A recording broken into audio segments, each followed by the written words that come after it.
हमने कॉन्स्टिट्यूशन की रक्षा की, संविधान की रक्षा की थी।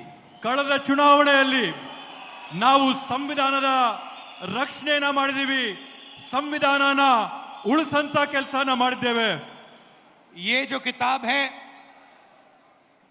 इसमें भारत की हजारों साल की विचारधारा है। ಈ ಒಂದು ಪವಿತ್ರವಾದಂತ ಪುಸ್ತಕ ಏನಿದೆ, ಈ ಪವಿತ್ರವಾದಂತ ಗ್ರಂಥದಲ್ಲಿ ಭಾರತ ದೇಶದ ಸಾವಿರಾರು ವರ್ಷಗಳ ಇತಿಹಾಸ ಅಡಗಿದೆ। इसमें महात्मा गांधी, अंबेडकर जी, जवाहरलाल नेहरू, सरदार पटेल की आवाज गूंजती है। ಈ ಒಂದು ಪವಿತ್ರವಾದ ಗ್ರಂಥದಲ್ಲಿ ಮಹಾತ್ಮ ಗಾಂಧೀಜಿ ಅವರು, ಬಾಬಾ ಸಾಹೇಬ್ ಅಂಬೇಡ್ಕರ್ ಅವರು, ಜವಾಹರ್ಲಾಲ್ ನೆಹರೂಜಿ ಅವರು, ಸರ್ದಾರ್ ವಲ್ಲಭಭಾಯಿ ಪಟೇಲ್ ಅವರ ಧ್ವನಿ ಇದರಲ್ಲಿ ನಮಗೆ ಕೇಳಿ ಬರ್ತಾ ಇದೆ।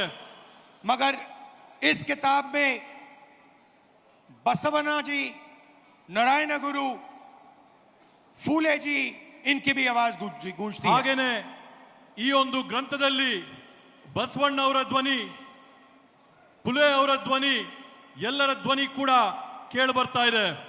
और इसकी नींव, इसका foundation one man one vote.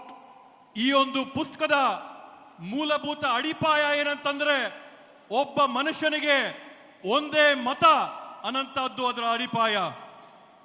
हर हिंदुस्तानी नागरिक को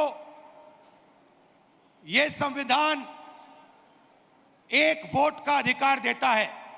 ಪ್ರತಿಯೊಬ್ಬ ಭಾರತೀಯ ಪ್ರಜೆಗೂ ಕೂಡ ಈ ಸಂವಿಧಾನ ಪುಸ್ತಕದ ಮುಖಾಂತರವಾಗಿ ಒಂದೇ ಒಂದು ಮತದ ಹಕ್ಕು ಎಲ್ಲರಿಗೂ ಕೂಡ ಕೊಡುವಂತದ್ದು। पिछले चुनाव में बीजेपी ने कहा, मोदी जी ने, इनके नेताओं ने इस पर आक्रमण किया।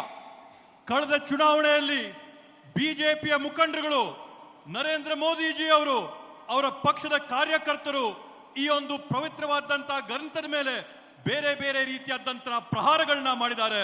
हिंदुस्तान की संस्थाओं को खत्म करके इस पर आक्रमण किया।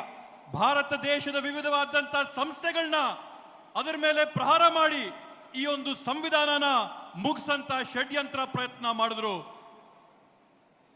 पिछले चुनाव में हमारे सामने एक सवाल उठा।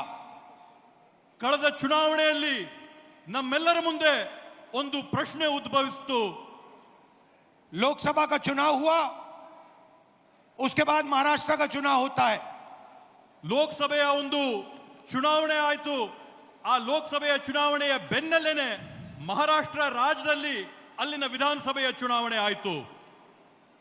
लोकसभा में हमारा गठबंधन महाराष्ट्र के चुनाव को जीतता है। ಮಹಾರಾಷ್ಟ್ರದ ಲೋಕಸಭೆಯ ಚುನಾವಣೆಯಲ್ಲಿ ನಮ್ಮ ಇಂಡಿಯಾ ಮೈತ್ರಿಕೂಟ ಅಲ್ಲಿರ್ತಕ್ಕಂಥ ಚುನಾವಣೆಯಲ್ಲಿ ಜಯನ ಸಾಧಿಸುತ್ತೆ। और फिर 4 महीने बाद बीजेपी महाराष्ट्र में विधानसभा जीतती है। ಅದಾದ ನಂತರ ಕೇವಲ 4 ತಿಂಗಳೊಳಗೆ ಬಿಜೆಪಿಯಲ್ಲಿ ವಿಧಾನಸಭೆಯ ಚುನಾವಣೆಯಲ್ಲಿ ಗೆಲುವನ್ನ ಸಾಧಿಸುತ್ತೆ। आश्चर्यजनक नतीजा था। ಇವತ್ತು ಅದರ ಪರಿಣಾಮ ಏನಾಗಿದೆ? हमने पता लगाया तो पता लगा कि 1 करोड़ नए वोटरों ने वोट किया विधानसभा में। ಇವತ್ತು ನಾವು ಆ ಒಂದು ಫಲಿತಾಂಶದಲ್ಲಿ ಪತ್ತೆ ಹಚ್ಚಿದ್ದೇನಂತಂದ್ರೆ ವಿಧಾನಸಭೆಯ ಚುನಾವಣೆಯಲ್ಲಿ ಹೊಸದಾಗಿ 1 ಕೋಟಿ ಜನ मतदान ಮಾಡಿದ್ದಾರೆ ಅಂತ ಹೇಳಿ। 1 करोड़ नए लोग जिन्होंने लोकसभा में अपना वोट नहीं डाला था, जादू से ये विधानसभा में वोट डालने निकल आए। 1 ಕೋಟಿ